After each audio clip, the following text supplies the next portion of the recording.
It was decided after consulting with my animation professor Daniel Seaman that I, Truman Wyan, would do look development, which is determining what a project, in this case an animation, will look and feel like for my undergrad. The idea for my undergrad is about a mask that comes to life and what its creator would do if something like that happened. I created character sheets, the background, and turnarounds for objects in the background. I determined a color palette, made a design frame, and a 4-second animation just to show what it would look like in movement. I worked in Photoshop and Harmony Toon Boom. I decided to work in Toon Boom because it was a program I had never used before and I wanted to gain experience in it. The very first thing I did was design the characters. I initially had the characters look more realistic. However, after consulting with Daniel, he made it apparent that not only would it look more unique, but would also be easier to animate if I abstracted my character designs more. Afterwards, I created the background after visiting the basement room in Beetle Hall because it had a kiln. I then looked up Potter Studios till I settled on my design. I populated my room with objects to make it feel more lived in. I then colored my designs and got them critiqued, the biggest of which was to make the color of the room simpler, to not clash with the colors of my characters. Daniel then gave me examples that I then incorporated into my design. I then animated 4 seconds of animation just to show what my project would look like in movement.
I'll admit, I felt anxious when I first started this project, mostly because I'd never done character animations before.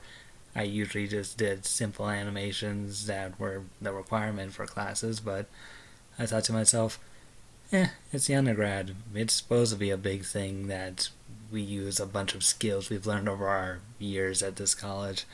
So I wanted to make something special. I've always had a fascination for writing, and I've made many stories over the years, but this was probably the first real story that I've ever wanted to make into an actual animated television show. So I thought, this will be a good premise for this undergrad project of mine. It was simple at first since I've always really had these characters in my head for a while now. Since junior high, in fact, I've been making this story of mine. The only real problem is I've never been that confident in my humanoid characters. But now I can safely say that I'm actually starting to enjoy how they're looking. Even though they're a bit more realistic than I intentionally wanted, but beggars can't be choosers in this case, I suppose. I most enjoyed making the masks because ever since the beginning I've always been confident in those designs, mostly because I've always been confident in making nice looking faces. Heck, some of my earlier animation projects have just been mostly just unique looking faces that animate and contort into silly things. The first big step for this undergrad was the pitch Bible, which helped me define these characters more along with the story itself. It was fun and probably the easiest part of this whole undergrad project. The animation started off fine. The first two scenes weren't that hard to do. It was when I got to scene 3 that things got a bit more complicated. I had to draw a lot due to the backgrounds, but the animation for them were simple enough. And it also brought me to one of my biggest flaws as an animator. I'm not the best with walking or leg animations, it turns out. But I can safely say that by the end of the semester, I've grown more comfortable doing them, and this was a great learning experience for it, honestly. Though, if you ask me personally, I do think they could use a bit more of a fixer-upper after this. The rest of the scenes, thankfully, weren't as complicated, at least drawing-wise. Movement-wise, there was a few complications, like, at first I didn't understand fight choreography, but I got the hang of it, I'd like to think, and a few other movements do look a bit stilted even in this end project, but I plan on having to fix those later over the summer. So, no real complications there. All in all, this was a fun and challenging project. I had my ups, my downs, and plenty of in-betweens. I hope that I can make this an even better project in the future, so then I can add it to a portfolio for companies who either A, like my work and want to help me make this show, or B, think of it as an opportunity to hire me. Either way, I plan on doing big things for this in the future, and I hope you enjoy my animation.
Hello, my name is Jordan Galley. My undergrad project is about an imaginative little lizard named Kenny. I had a different idea originally, but due to a separate project I'm working on using the same character, it made sense to tie them in together since he's in both of them. Because of this, most of the previs work was already done. The story is very simple. We're shown the inside of a cave and see that a small fire-breathing lizard lived inside. He looks around, digs through his toys, finds a pair of wooden wings, and runs off outside to play.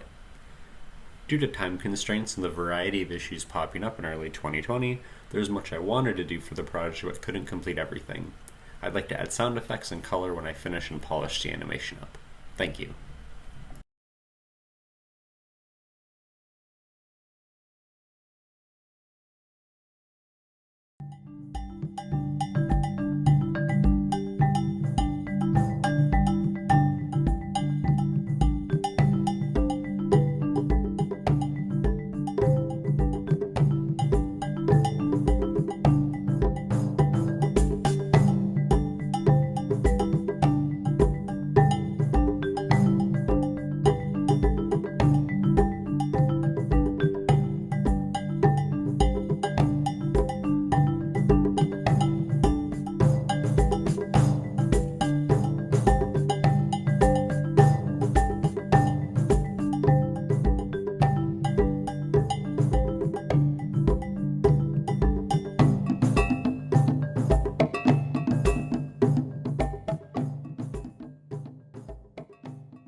Hi, I'm Laura Garcia, and for my undergrad, I collaborated with Professor Ann Elder to art direct, do projection design, and to do various animations for the fall 2020 production of She Kills Monsters. She Kills Monsters is based in the 90s, and the main character gains a better understanding of her deceased sister through a fantasy adventure game called Dungeons and Dragons. Anne and I looked into other productions of the play, and none of them featured animation or an animation that interacts with actors. I chose to rig and animate in Toon Boom Harmony to challenge myself with a software that I'm not completely fluent in. The difficulty and uniqueness of the required production assets was an exciting challenge. The very first thing that we designated during our first production meeting was a color palette. I decided that the two worlds should have a contrasting color palettes to help highlight the difference between reality and fantasy.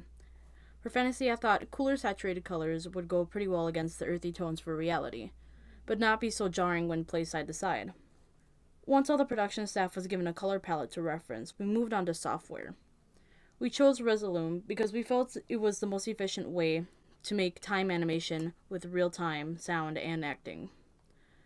I drew up concepts for Tiamat. Tiamat is the big dragon final boss, and gave each head a design in a mock color. The reason that they are all side profiles is because Tiamat never faces another way. Next were the major backgrounds. This and the heads and the dragon in general were the most time consuming due to the realistic rendering of each piece. The semi-realistic animations such as the maps, the crash, and the effects were able to be produced fairly quickly and efficiently. Rigging was a lot of guesswork and frustration, but I gained a greater understanding of the mechanics to make any further future attempts succeed quicker.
Hello, my name is Gareth Brewer, and my undergrad project is a 3D animated short film called Ersatz.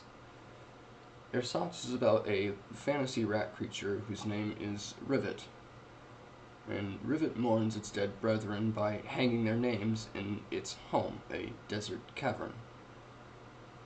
Rivet is then hunted and killed and then gruesomely displayed by this villainous voyeuristic robot that has been stalking it. The film is visually inspired by films like The Secret of Nim, The Dark Crystal, the Mouse Guard comics, and John Carpenter's The Thing. The short's purpose was to challenge my 3D modeling and storytelling skills while setting me up with a portfolio ready to be submitted to graduate schools.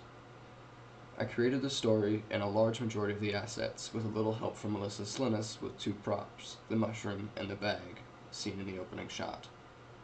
I plan to move on from DSU to grad school and later become a director or creature artist in the 3D animation field.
My name is Erin Griebel, and for my undergrad project, I created an animated short about a doe and a beast.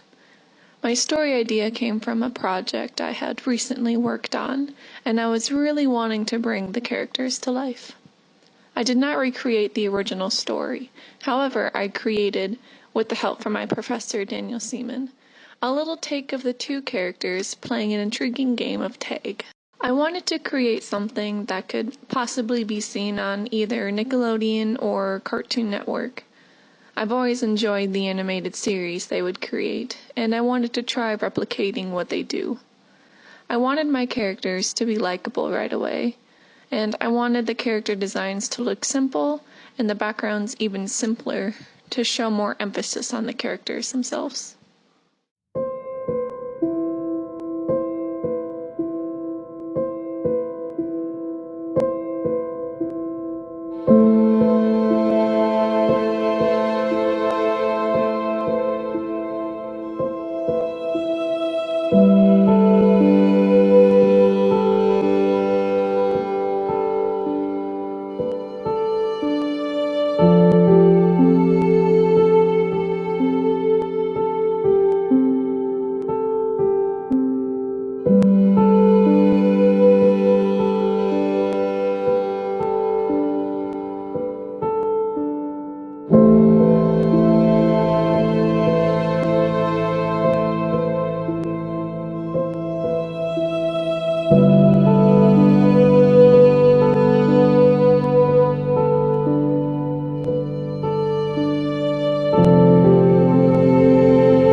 Hello, I'm Riley Lentz, and this is my undergrad project.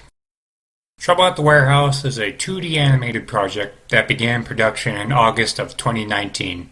I worked on the project in both ArtD 386 and ArtD 442, with the help of a few of my classmates. The film follows Boss Cat, the owner of the warehouse. In his warehouse, he has droids that do all the physical work. Something goes wrong this particular day, and the droids short out and begin to cause chaos. Influences for the short include cartoons like Ed, Edd n Eddy and Tom and Jerry.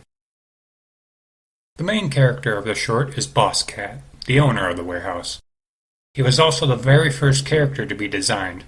Originally, I had envisioned him to be a short, stocky man, but as I was creating rough character designs, I began to expand into using animals. I gravitated towards the stubby bipedal cat design. Once I chose to use the cat, it also went through multiple redesigns.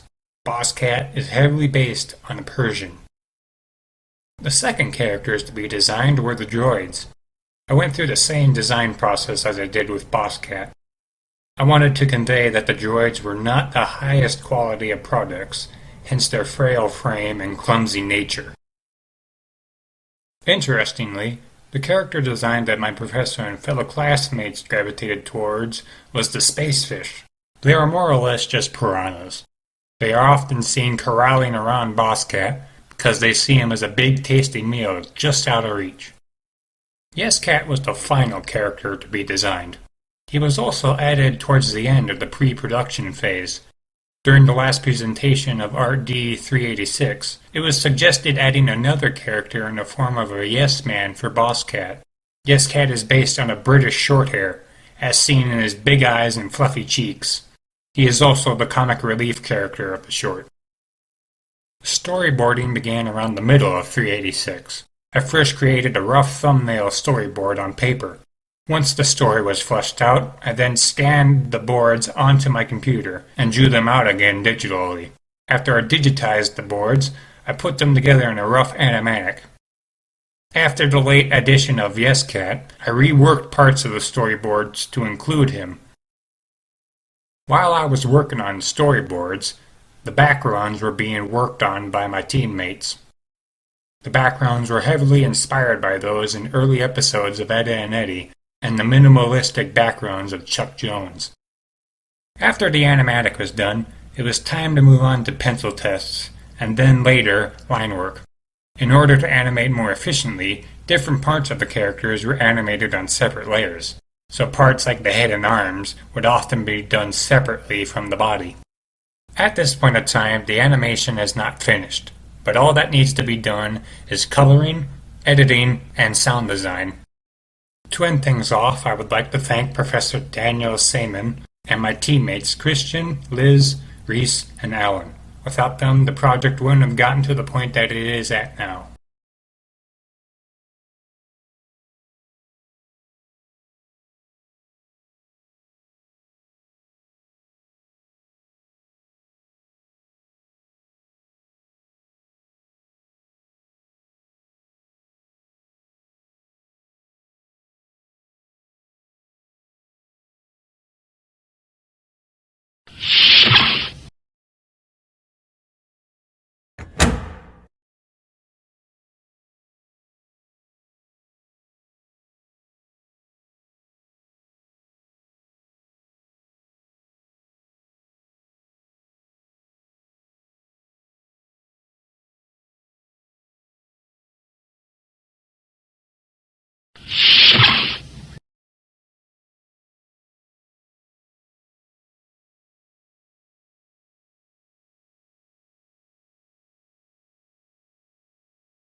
Hi, I'm Liz Gwaltney, and for my undergrad project, I created a handful of detailed 3D sculpts with the goal of becoming proficient in ZBrush.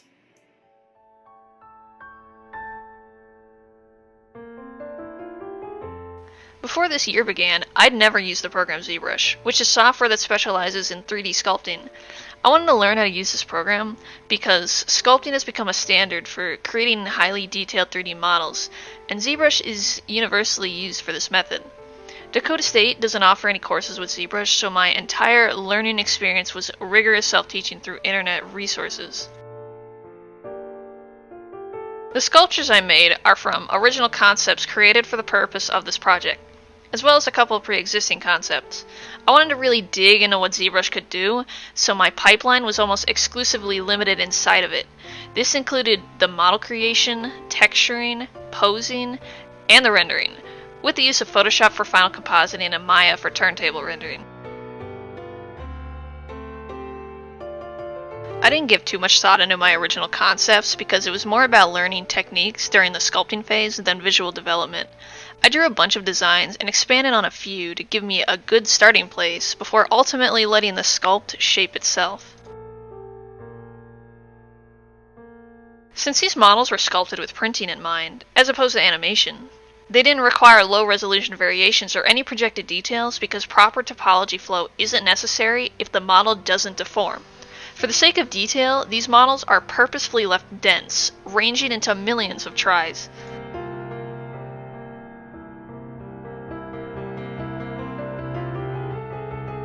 I've only really scratched the surface for what this program could do, and there's still plenty more for me to uncover, but these past few months have given me a really solid start.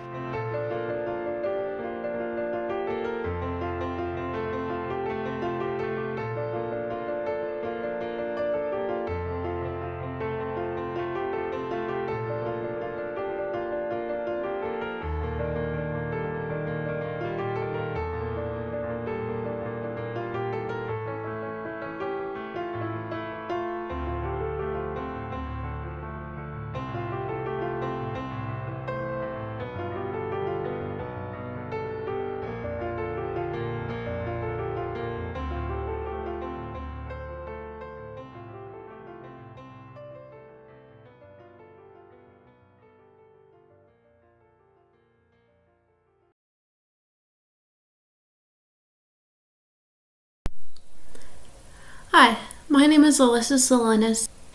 I'm a digital arts and design major specifying in production animation at Dakota State University. This is my undergrad project, and for my undergrad project I decided to do backgrounds and landscapes.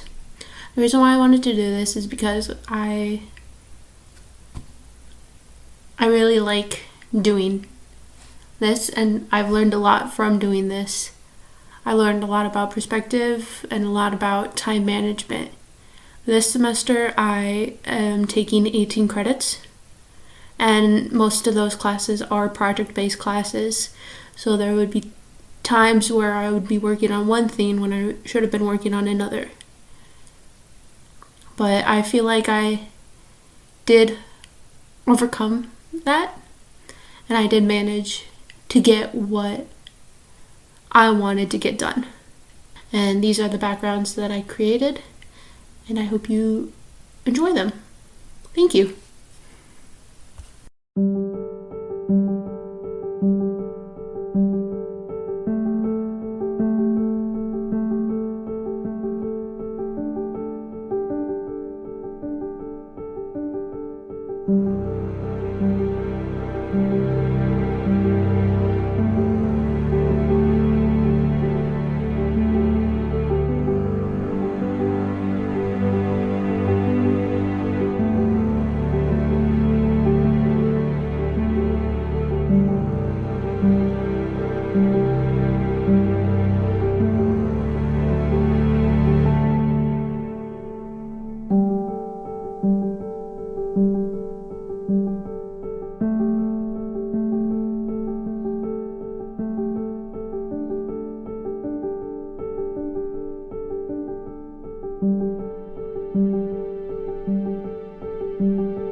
Hello, so my name is Miranda Wiedemann and this is my undergraduate research project. The basis of my project is a hypothetical tattoo convention for the Sioux Falls area. I am heavily influenced by tattoo culture and have attended several different conventions myself, such as the ones in Minneapolis and Milwaukee. There are no tattoo conventions in South Dakota, to my knowledge through research, so I decided to make one for my project. I started out by creating a beautiful design to become the logo for my convention. Most conventions use some piece of artwork instead of a traditional logo. After creating this South Dakota inspired piece using things like the state flower, I then created promotional items, such as the poster that you see on screen. I then continued making promotional items by transferring the design onto things like t-shirts that would be sold at the venue. I created stickers that could be sold prior and during the venue's events. That included a hashtag that would create some social media presence. I also created things like billboards, advertisements, and I even went and attended a tattoo convention and took photos that would act as featured artists. As you continue to watch the slideshow going on screen, you'll see that there's also an event map that shows the Sioux Falls Convention Center and the setup of booths for the event. On the back side of the map, it would show the corresponding artist or studio for each booth number, as well as sponsors and other things like concessions and bathrooms. Another key point to my brand for this Superior Tattoo Arts Convention was my use of grayscale. It was very hard to pick a color palette based on tattoos because there are so many different types, such as traditional, neo-traditional, that all have their own color palettes.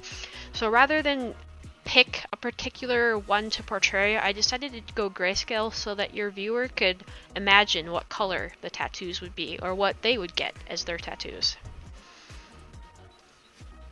A lot of my plans for this project didn't come to fruition as a result of the corona pandemic that's currently happening, such as creating the actual stickers and shirts.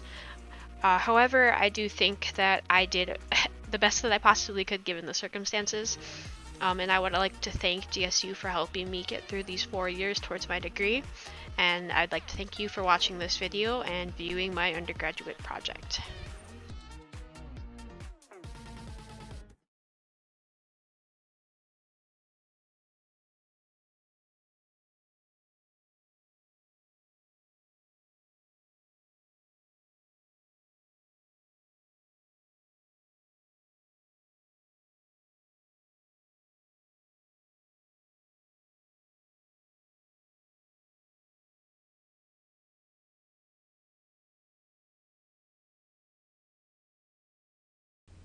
Hello everyone, I'm Megan Worthing and my undergraduate research project is the short film trailer, The Nutcracker Ballet.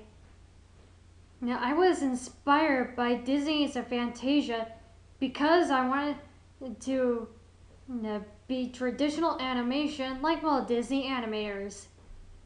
It all started when I was in my fall semester class.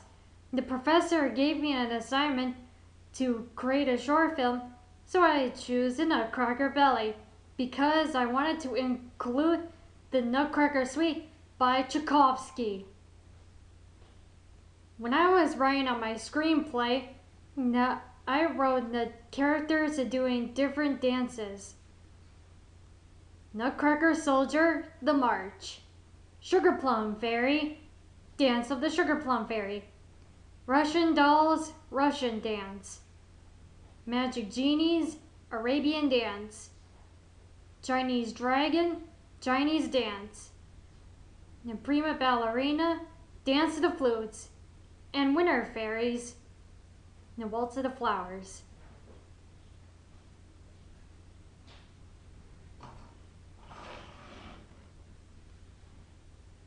When I was drawing my characters,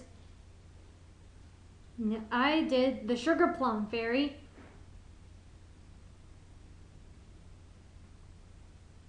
Chinese Dragon,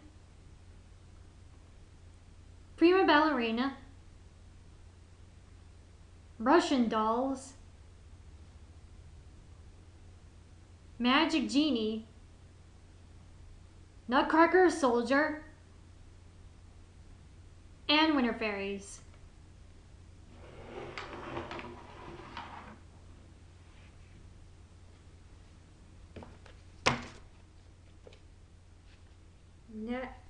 After I did my character design, I did the storyboard.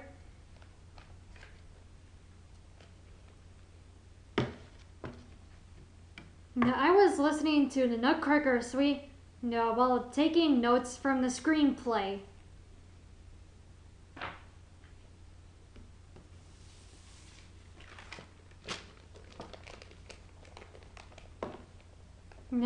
I drew St. Basil's Cathedral for my trailer. I wanted to put it, but I didn't have time.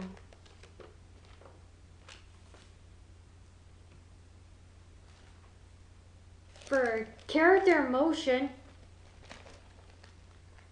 I did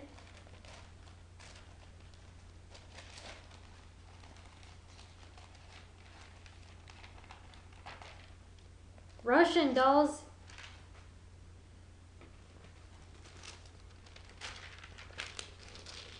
and prima ballerina. For traditional animation of my hand drawing, I drew each character with their different movements, like this.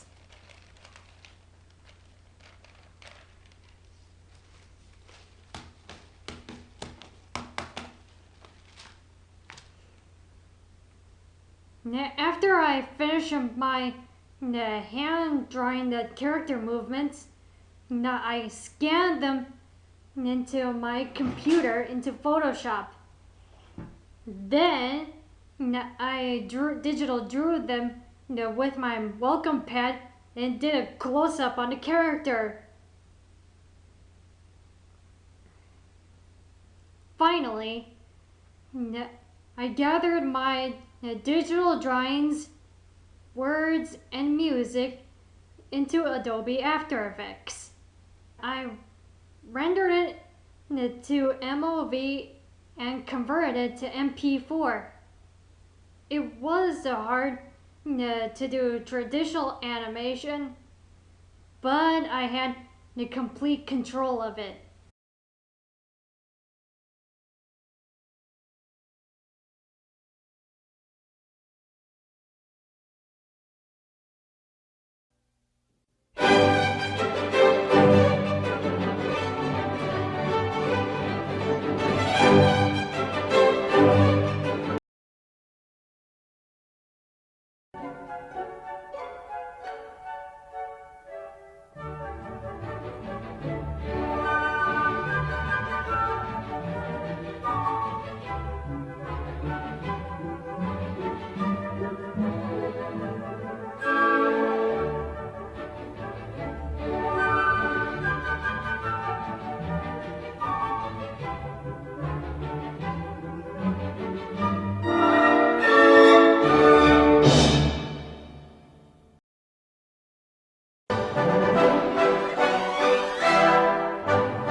Hello, my name is Andrew Bender, and today I am presenting my undergrad research project titled More Than the Disease. When selecting a topic for my undergrad research project, I wanted to do something that was bigger than myself and would have a real-world impact. I eventually landed on the topic of mental health because it's a topic that is close to home for me and it affects just about everybody in some way, shape, or form. To discuss this topic, I decided to make a pseudo ad campaign that would really push the conversation forward and give people a jumping off point to talk about mental illness. For the first portion of my ad campaign, I decided to do some poster advertisements like those you would see in subway tunnels or in magazines. What I did to do these posters, I started off by selecting my models, and with model selection, I was very careful to be sure to select models that had either overcome or are currently dealing with some form of mental illness, because I felt the more transparent and connected I was with everything I was doing, the better the project would be. So I took my pictures, I put them into Photoshop, I applied a color to each of them to sort of give them their own little theme, but connect them through the color scheme of CMY, or cyan, magenta, and yellow. And then I took a phrase that each of my models gave me, and the phrase is something that either helped them or that they would tell themselves whenever they were like in the weeds dealing with the mental health issues that they each had. And I sort of put that on repetition in the background, just sort of repeating over and over, to sort of act as them saying it to themselves in their head, like just saying it over and over to sort of calm themselves down or give themselves reassurance, whatever they needed at that point in time. And that's sort of all I did for the posters. I sort of think it's simple but effective because it really strikes at the heart of the issue, and I think they turned out really well. For the second part of my ad campaign, I decided to start creating sort of physical elements that people could hold and like have, because I felt it was important to have that physical element to sort of provide a bridge for them to talk about this. So I started with t-shirts. And for the t-shirts, I sort of did the same thing that I did with the posters, where I again took portraits of my models, except this time, instead of having them be a very serious stoic face, I decided to include a candid smile picture where they were just laughing or smiling at something we were talking about during the photo session, because I realized that if I made all of it too serious, I was playing into the sort of stereotypes that I'm trying to break through this project. So I wanted them smiling, I wanted them happy, to prove that they are more than this sort of caricature of a mentally ill person. So I took the smiling photos, and with that, I decided to include hand-drawn elements on top of the photos to really keep that sort of fun feeling for the portraits. And I chose colors that corresponded to the posters. That way there's that connection throughout the campaign. And then I just sort of went to work drawing. And I made sure to always check in with each of the models saying, like, do you like this? Does this look good to you? That kind of thing. Just really making sure that they were okay with what the final product was and that they were happy with the result. And then from the t-shirts, I then transitioned into another physical object that is a little vinyl sticker. And the vinyl stickers I felt were important because they're so plentiful and easy that every single person that may be dealing with this could take a little physical reminder that they do have like this other thing about them besides this label that they've been given, whether they're anxious or depressed. They have this other thing that they can say, well, actually, I like this or I like that. And that little sticker could be a constant reminder of that they are more than their disease. The vinyl stickers are straight from the t-shirt design. They're the little like thought bubbles from the t-shirt design because those are the happy thoughts that are making the person smile. So I decided to turn those into their own element, and sort of everybody can have their own happy thought that keeps them going and reminds them that they are more than their mental illness. If I had more time and more resources, I would have liked to expand upon this idea and include more photos of more people from different age groups, different backgrounds, just because this topic affects so many people, it's hard to narrow it down to just a few. So I would like to really expand this and make it a very expansive campaign if I were to go on with it. Same thing with the vinyl stickers and t-shirts. You could expand it even more to include even more different hobbies or things that set people apart from their illness, and just really make it a very fleshed out sort of idea that everybody can connect with and relate to. But at the end of the day, my goal in making this was that it would give people pause whenever they hear someone say, I have a mental illness, instead of just saying, oh, they must be sad all the time because they're depressed, they must not like getting out of bed in the morning because they're depressed, that kind of thing. That give them pause and say, well, what else are they? Because they are more than just that. They're more than this stereotype that's been given to them because of this label. And that's the goal of my undergrad project, is to sort of push that conversation and get people to realize that they are more than their disease.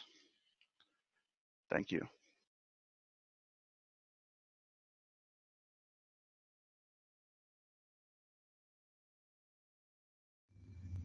Hello, my name is Jasmine Lucero, and I did my undergraduate project on the idea of being plant-powered. So a plant-based diet is not necessarily vegetarian. It consists of mostly or entirely foods derived from plants. There are usually no animal products or very few for some diets. Everybody's different, so it just depends. I've been a vegan for a little over 2 years now, and it's changed my life for the better for sure. With vegan companies figuring out how to make plants taste more like animal products, the times have officially changed, and I believe we are moving forward as a nation. Plant-based and veganism has been a growing movement lately, and I thought that this would be a great opportunity to design something to spread the idea a little more, especially through fashion and social media. So my first thought was to create apparel. So I made my design, and it was obviously inspired by plants, and I wanted to also make it seem sporty or a little aggressive, using stronger font for the word powered underneath what is supposed to be the word plant, spelled with different vegetables and fruits.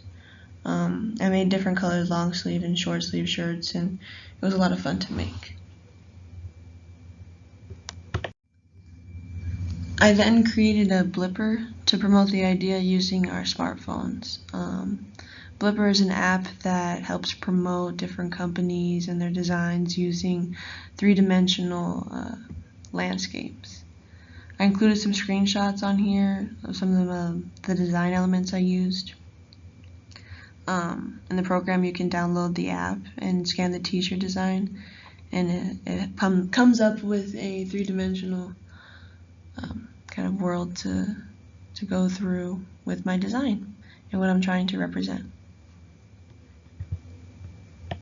My next step was making posters to spread awareness. I made my posters for social media to get people intrigued and to click on what I wanted them to go to. I gathered some of my plant-based friends and did a little shoot inspired by the plants that we eat and the plants that we are around. If it's one thing I've learned about being plant-based, it's that plants, edible and non-edible, give us everything we need to thrive.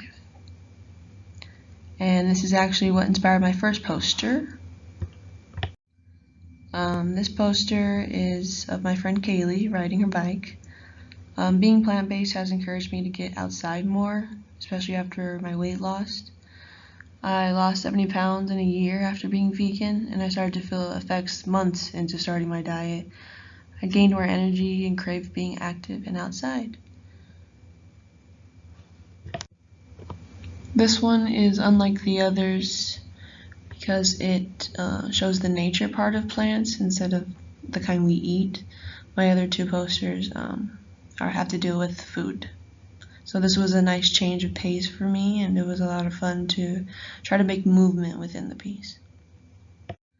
That brings us to our next poster, which is of my yogi best friend Peyton.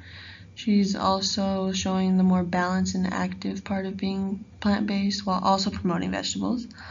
All of these posters have an interesting concept of mystery with the heads missing off of some of my models. I thought this would grab the attention of my viewers a little more often. In this one I tried to do more blues and just contrasting the other one just a bit more.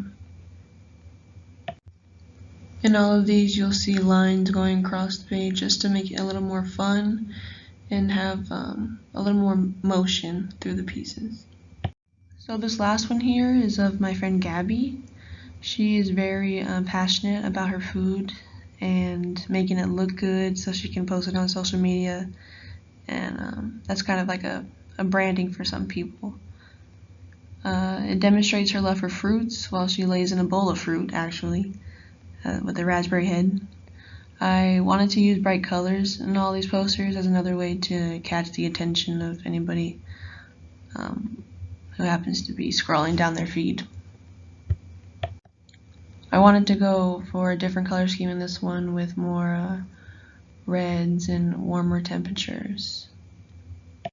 She gave me a lot to work with since she was wearing the white shirt of the 3 models I posed.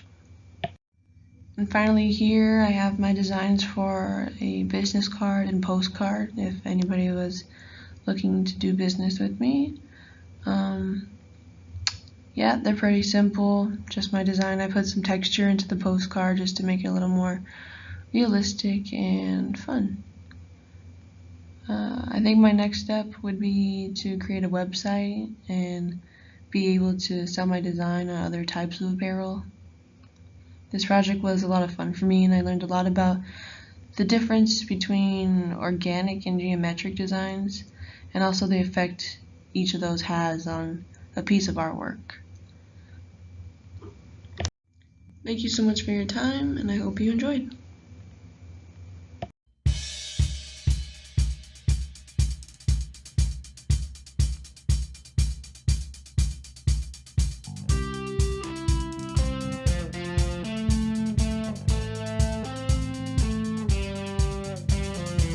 I wanna see my name up in those flashing lights. This town ain't big enough, so now I'll say goodbye.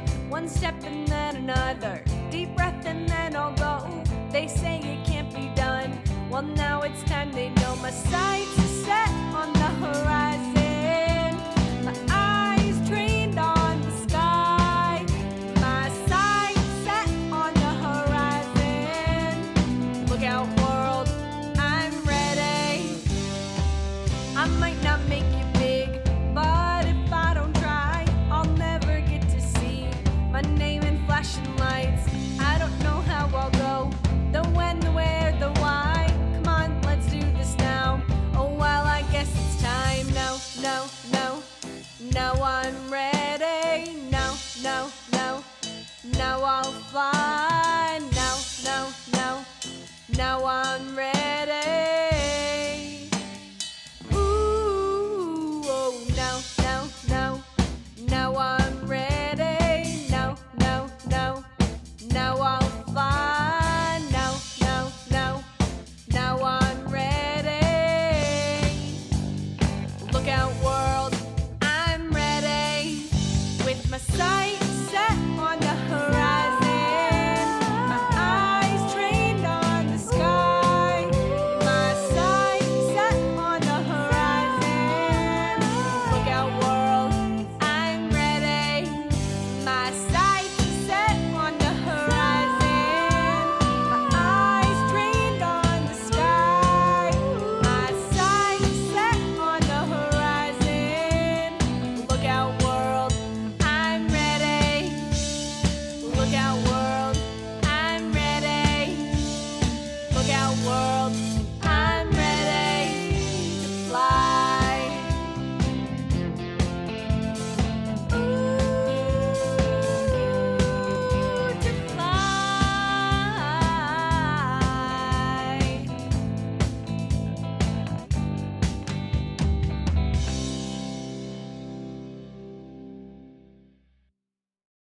This time it's actually true.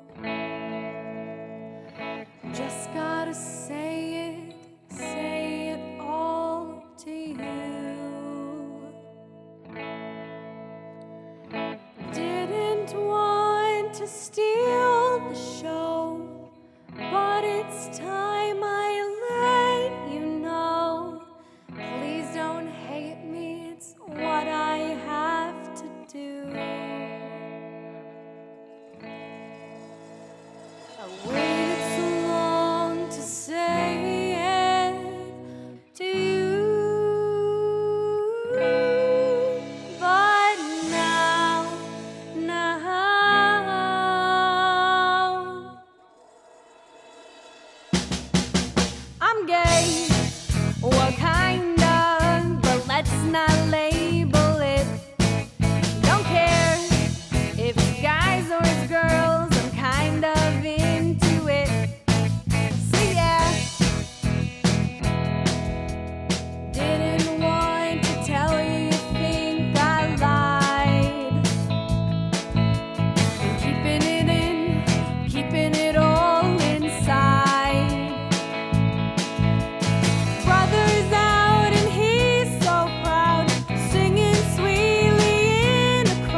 There